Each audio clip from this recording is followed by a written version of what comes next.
Pierre l'a rappelé, la Fondation humanitaire pour Gaza, qui n'a rien à voir avec les principes humanitaires que je vous ai évoqués, qui est fait de mercenaires, qui est piloté par un proche de Trump, qui est au service des Américains et des Israéliens,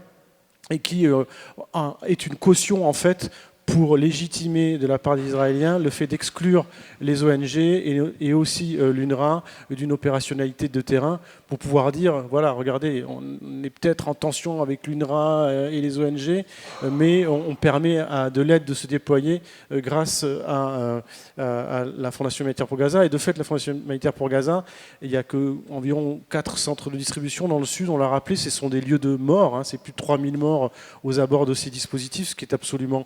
terrifiant, et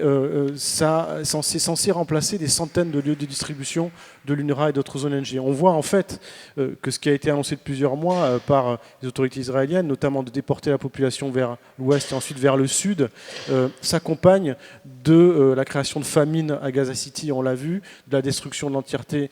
quasiment du territoire, pour pousser les populations vers le sud, où des centres de la GHF les attendent pour leur sauver la vie, entre guillemets. On voit bien, et je m'arrêterai là, comment on arrive à un paroxysme d'instrumentalisation